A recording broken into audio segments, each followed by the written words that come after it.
Welcome to the Gilded Age podcast, where you get insights from the world's best community builders on how they use technology to build guilds of the future. I'm your host, Gary Sheng, and I cannot wait for you to learn a few more tools and techniques for how to organize and scale your community. Today's guest is my friend Cooper Turley, who is one of the most prolific community builders in the crypto space. He's been in the space since 2017, and at the time, Cooper was a college student at the University of Colorado, Denver, studying music business. Since then, he's been a leader of many top DAOs in the space and has since founded Coop Records, an on-chain record label. Cooper is also one of the most followed crypto leaders on social media with hundreds of thousands of followers of both X and Farcaster. We have a lot to learn from him. In this episode, we dive into what it takes to build an engaged following in crypto, how and why we should bring artists on chain, the power of in-person events for digital-first communities, and more. Coop, it is so nice to have you on the Gilded Age. I want to start with a question. Tell us about yourself and a community that you're really passionate about building. What's up, guys? I am Cooper, the founder of Coop Records, which is an on-chain record label. The community that I am most passionate about building currently is people who are into crypto and people that are into music and trying to find the intersection between the two. On-chain music, you are basically synonymous with that. Tell me more about how you got into this passion area. So I joined crypto about 10 years ago at this point. I was doing music in college. I graduated with a music business degree. And coming out of school, I just realized that the music industry is very difficult to make a living in. It's very hard to be able to sustain a career on the back of, but I was really into crypto. I was in these groups in 2017, trading ICOs, the same things that most people were doing in crypto at the time. But for a long time, I kind of lived these two separate lives. One was me being really into crypto. So this was things like DeFi summer 2018, 2019, getting into DAOs 2020, 2021, getting into NFTs, PFPs. And along the way, I kind of realized that I loved crypto, but my true passion was music. And so I wanted to find a way to kind of combine those two worlds together. And so around 2022, this meme of music NFTs started to pop up, and I was like, oh shit, this is my calling. Like, I'm going to bring all these artists on chain. I'm going to help them make a bunch of ETH. Like, they're going to make all these NFTs, and it's going to be this glorious moment where my two worlds come together. Over the last year, what I realized is that not many people actually care about music. And then on the music side of things, everyone thinks that crypto is a scam. And so I'm now basically operating in this middle ground where I'm extremely passionate about both worlds. There is a complete misalignment between the two worlds existing in tandem. And so how I spend both of my time now is just trying to figure out, how do I explain my passion for music to crypto people? And how do I explain my passion for crypto to music people in a way that is genuinely compelling and exciting? And that's basically what we're doing all day, every day here at Coop Records. Cool. So that was a great segue. How do you explain your passion for both? Which one you want to start with, the crypto people or the music people? Well, we can dive into how I think a lot of people in past cycles knew about you, which is you were the DAO guy. So maybe you want to start there? Yeah. So one of my very first communities in the space was a DAO called Metacartel. And this was about 2018, 2019. I was fresh off the ICO circuit. I was going to these conferences in Singapore and Southeast Asia and just going to all the booths, doing the trade show thing. And I was like, man, what is going on here? There's all these projects with white papers and all this vaporware that's out here. I'm trading these tokens on KuCoin and Bittrex and Binance and all these exchanges, but I have no family. I have no people here.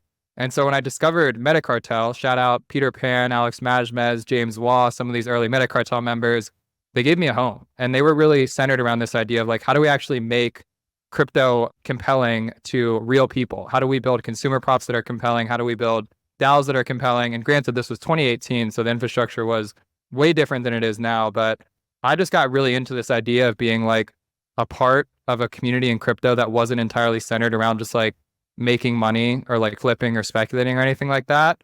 And so I basically just ran with that notion that DAOs are a great way for you to make friends online and basically be able to level that up beyond just playing video games to actually making a career and building products and doing these things that are very serious. And so Metacartel kind of snowballed into a bunch of other DAOs, very actively involved with the DAO called Friends with Benefits back in the day.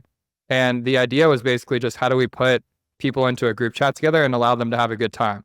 And I should caveat this by saying that most of the DAOs that I interfaced with early on were very heavy protocol DAOs. And so we were talking about governance for projects like Aave, for synthetics, for DAOs like SuperAir, for DAOs like Rocket Pool, for ENS, Optimism, etc. I started to notice there's this huge segment of DAOs that are highly crypto-centric infrastructure, DeFi, staking, restaking, whatever you want to call it. And then just like fun social DAOs, which was basically like artists and creators and all these people that are trying to just have fun and just pay their rent by selling their art.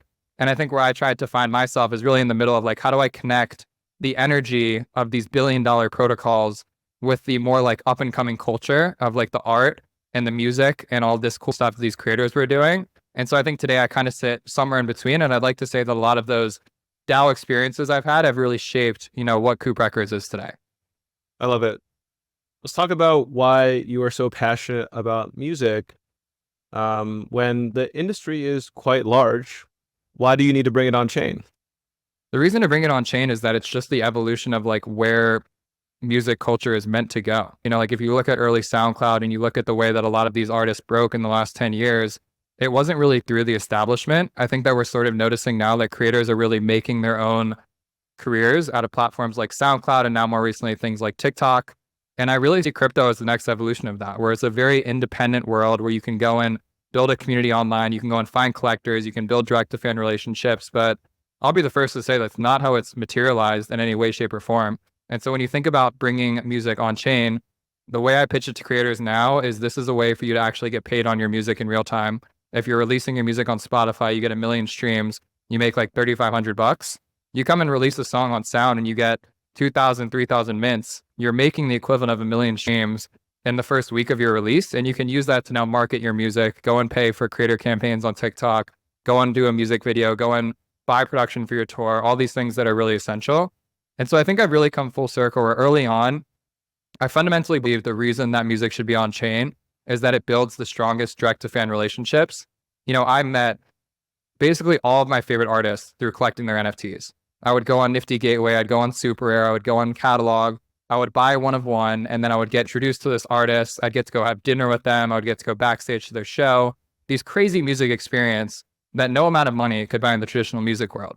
So I'm like, okay, if I'm getting that experience, why don't I bring that same level of experience on chain for all my favorite artists and create that same level of connection with their fans?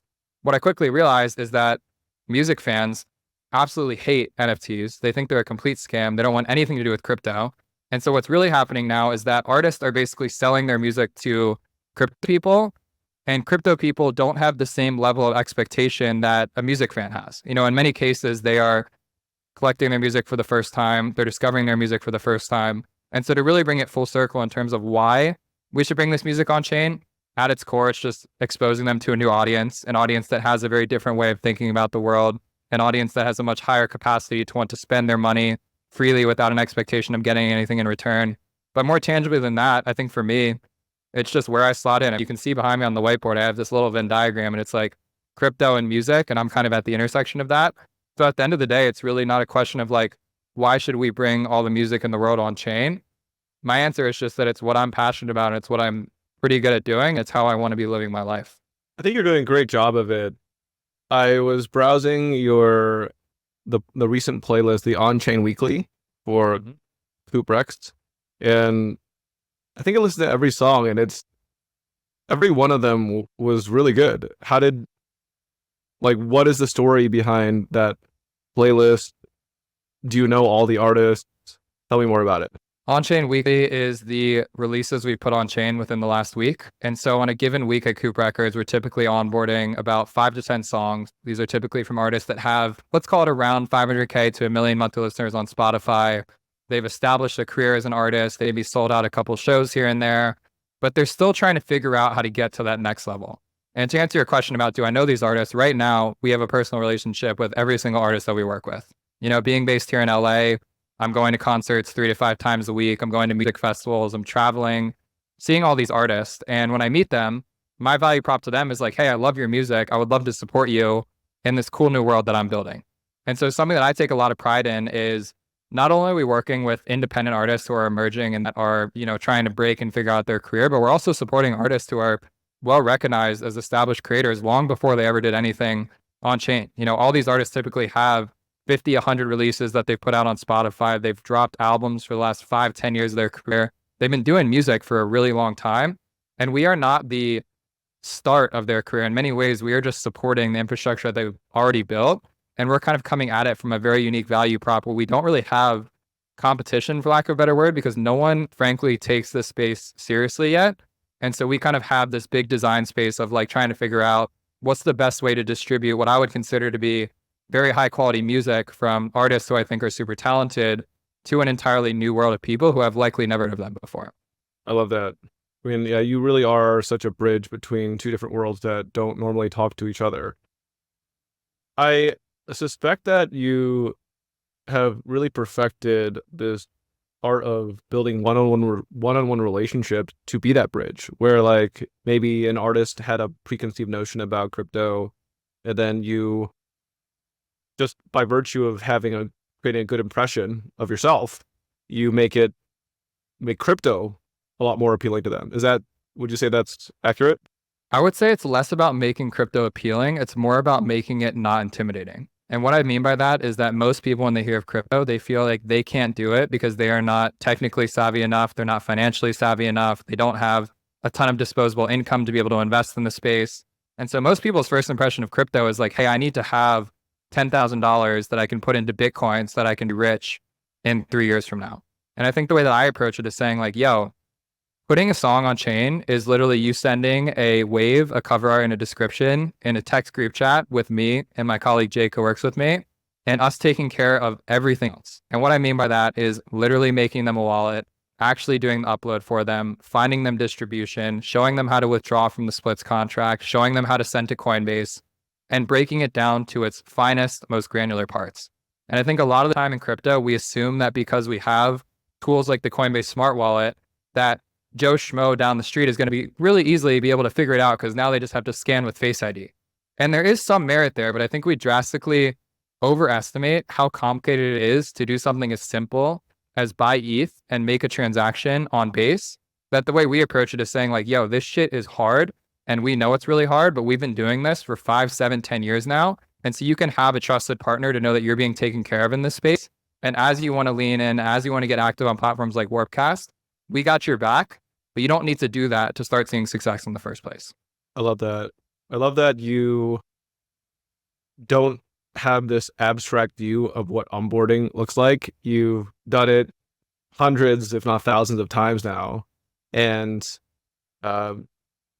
just because there's a serious improvement in one part of the user experience doesn't mean that it's any less intimidating without a trusted friend to bring you into the space.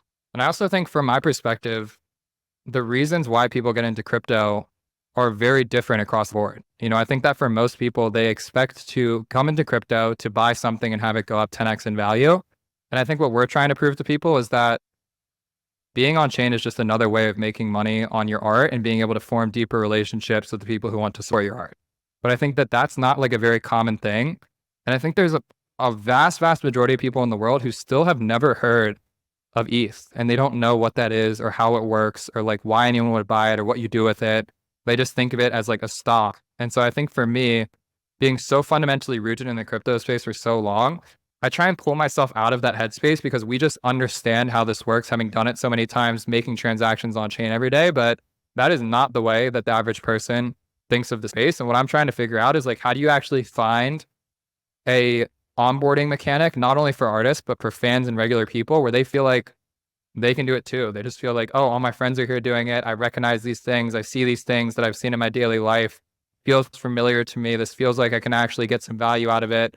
And I don't need to be a stock trader on Wall Street to be able to see success in the space in the first place. Totally.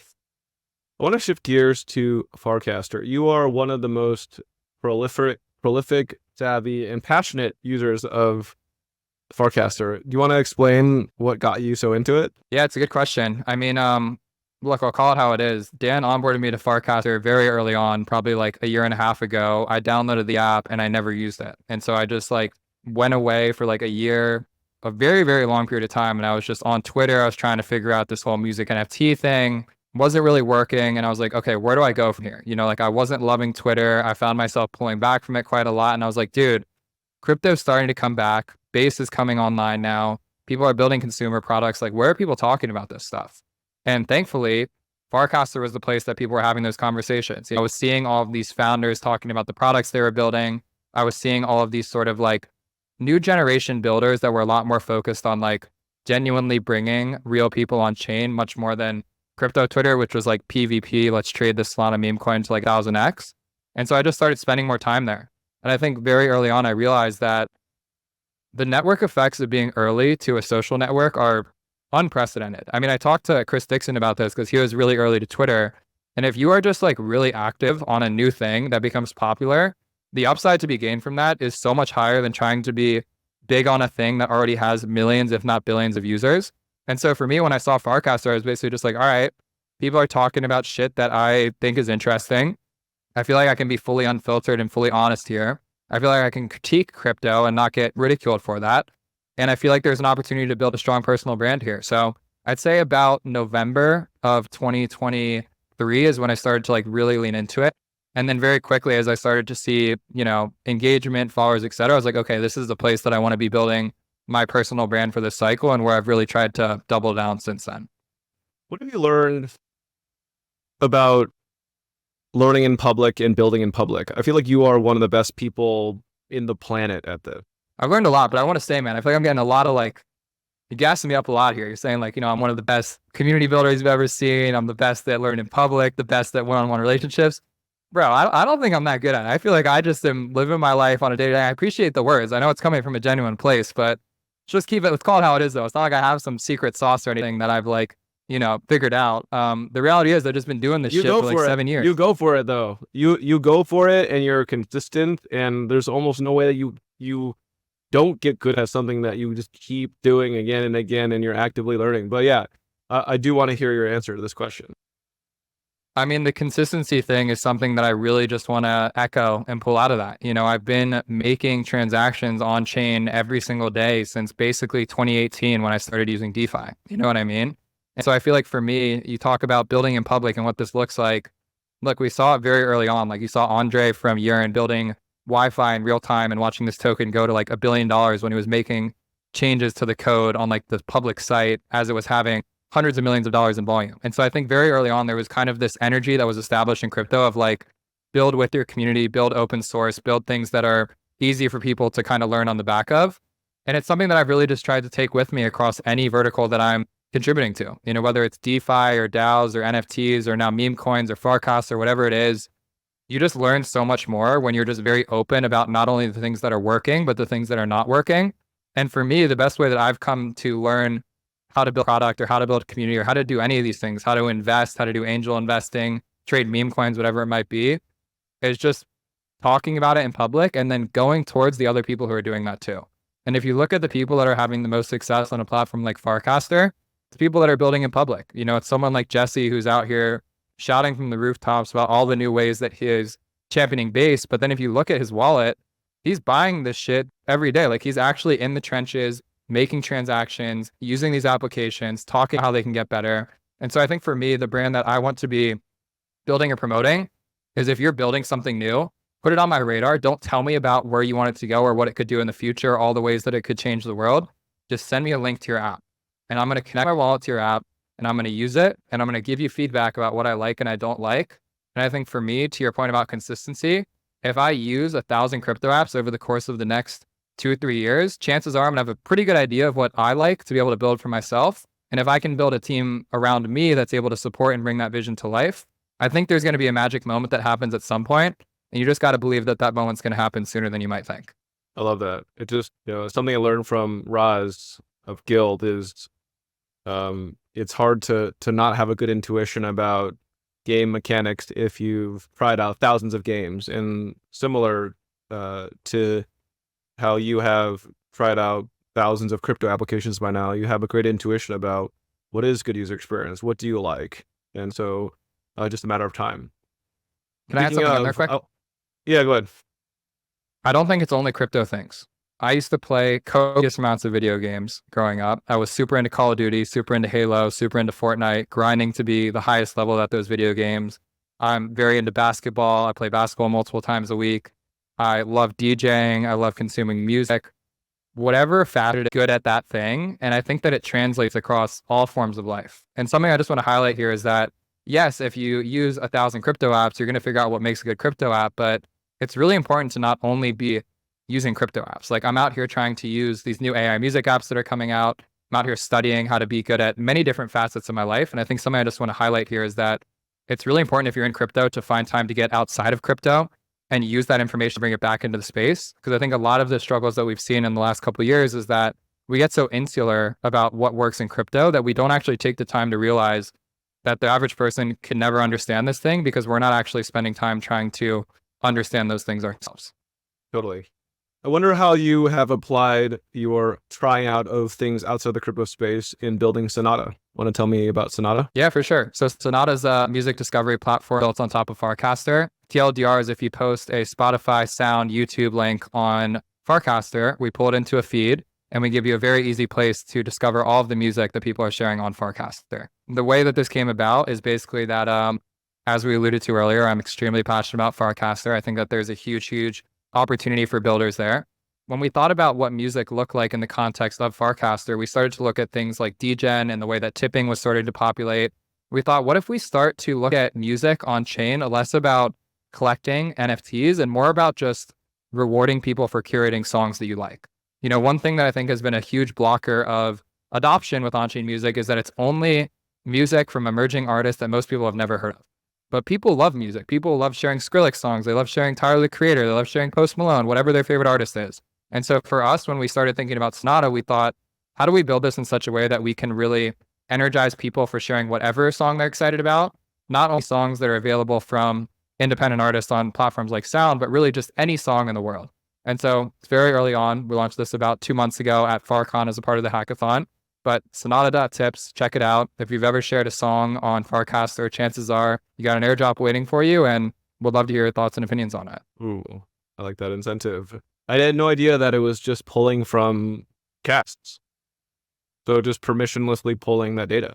Yeah, I mean, if I try and get a little bit grandiose here, right? It's like, what if Twitter and Spotify were actually intertwined? Or what if Instagram and Spotify were actually intertwined? You know, I think right now the idea of on-chain social is that you're going to have all these different identities and all these different apps that are connected to one another. But historically, when I look at all of the clients that are being built on top of Farcaster, they all kind of offer a very similar experience to what Warpcast has. And I think that all the people that are building clients, I have so much respect for because I think it's a very important thing to focus on.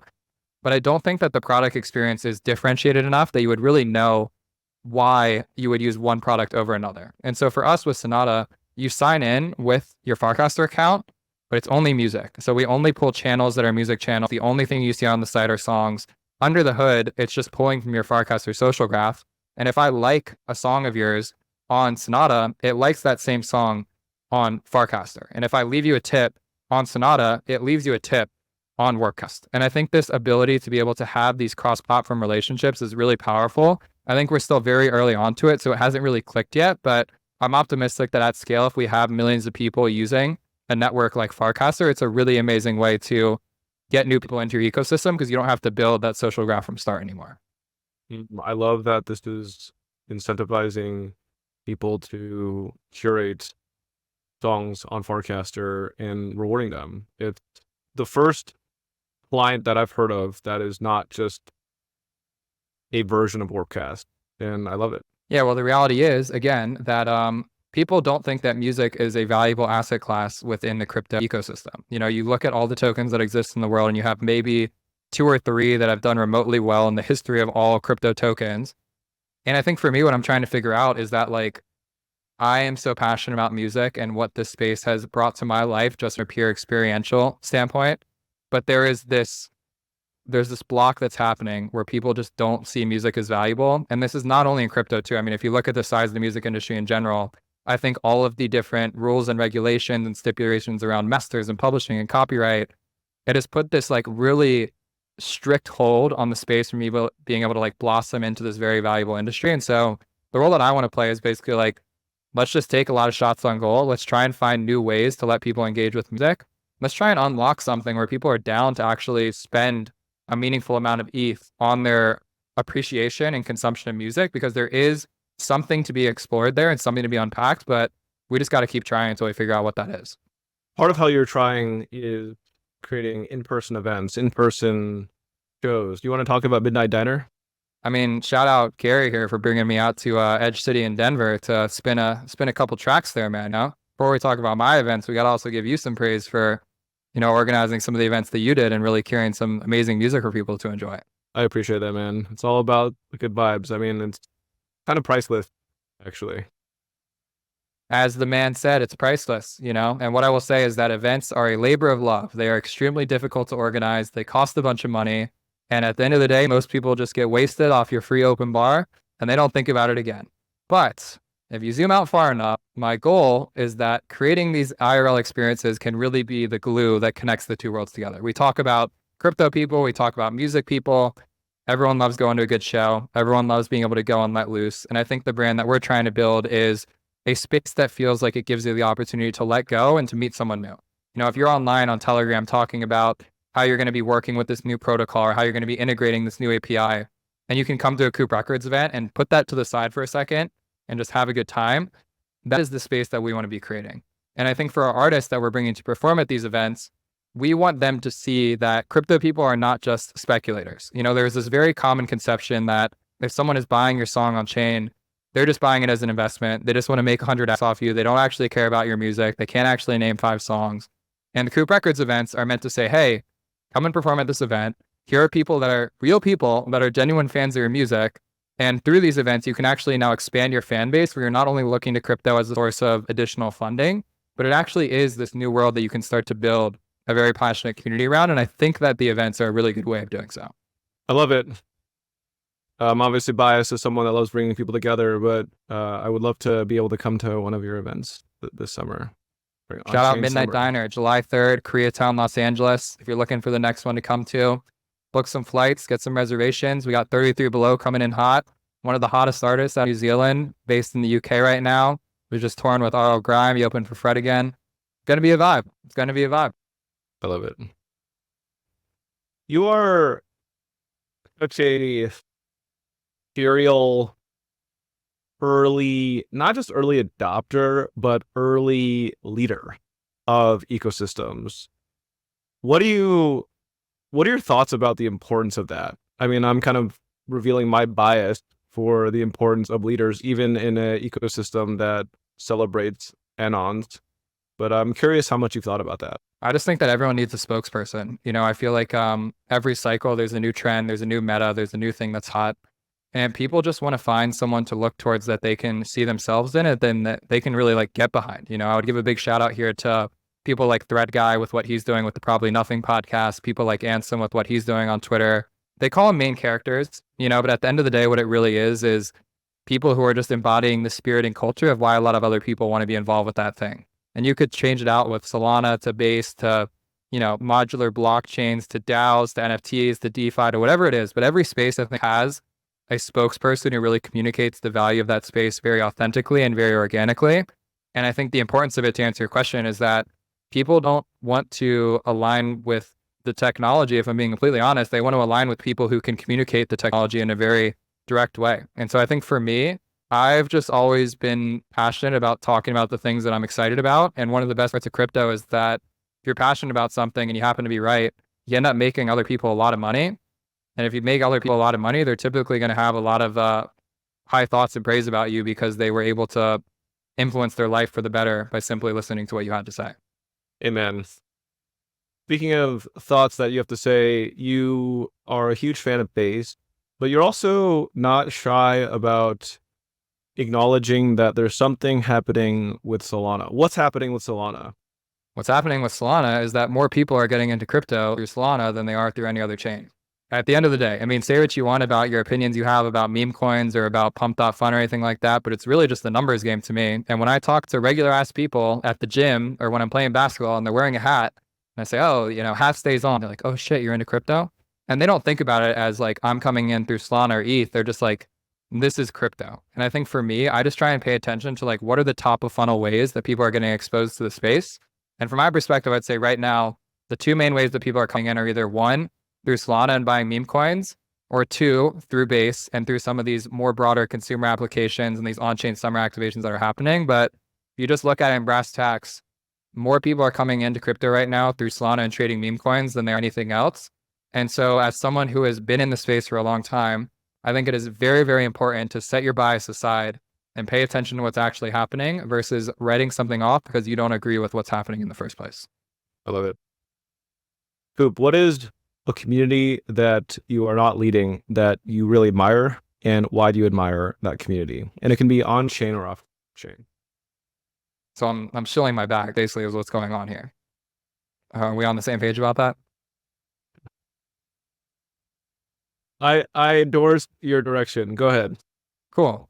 This one project that I'm really passionate about is called Hire. It's a community that's on Farcaster that I really love from a bunch of people who are super active on chain. I think that the brand stands for something very powerful. It's about being the highest version of yourself, going higher, taking shots on goals, figuring out how to make the most out of life. And it's backed by a bunch of people on Farcaster who have been here for a very long time. And I think for me, one of the biggest things I pay attention to is this brand able to be received by people who have never touched or heard of crypto before?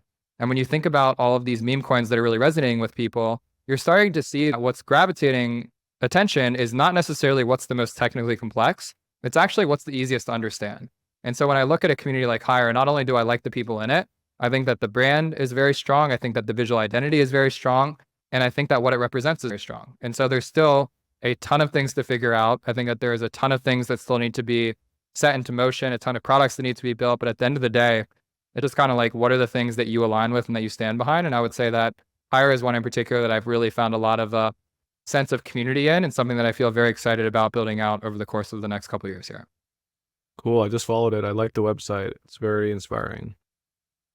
The nice Giants player. Who's the Giants player in the website? You know? Nope. Anyways, this is a badass photo. Any final advice you have for community builders? My advice for community builders, huh? Number one is have fun with it. I think too many times I see people trying to be way too serious about the brand that they're building. I think the one thing that is being received the most right now is authenticity. That's both the good and the bad. I think people can see through when you're only talking about the highlights that you're having, or you're only talking about the success stories that you're having. I would say be extremely active and vocal on chain. It is not enough to be posting one tweet or one cast a week. You need to be doing this every day. You need to be in people's replies. You need to be 24/7, terminally on chain and online. And I think that might be tough to hear for a lot of people, but if you look at the people who are building the strongest brands and the strongest communities right now, they're in the trenches on a daily basis, and people can see that. So high level, I actually think it has nothing to do with like how technically gifted you are, with how good of a trader you've been in the past, with how tapped in you are to crypto. I think it's about just being authentic and being consistent. If you do those two things, I think good things are going to happen. Be authentic, be consistent, and maybe even do it for 7 to 10 years like Coop here. Really appreciate you making the time and being one of our first guests of the podcast. It was only right. We really respect what you're up to and all your support of Guild over the years as well. I appreciate you. I'll say one last thing here. I know a lot in this podcast, we talked about Coop Records and music and why I'm passionate about those worlds, but I am generally just excited about anything that's being built on chain right now, anything that's being built on base. So if you're listening to this and you're just looking to get feedback on whatever consumer product you're building, slide into those DMs at koopatroopa.eth on Warpcast, Coop at kooprecords.xyz on email. And Gary, thank you for having me out, man. It was really an honor and a pleasure. Thank you so much for listening. I want to end with a few notes. Number one, if you want to collect this episode, you can do so on pods.media/guild. The exact link is in the description. Minting this episode enables you to join our audience community on Telegram and shape the future of this podcast. And of course, we have to give a shout out to the host of this podcast, Guild, the ultimate toolkit for on-chain communities. Create your guild at guild.xyz. Until the next episode of The Gilded Age, peace.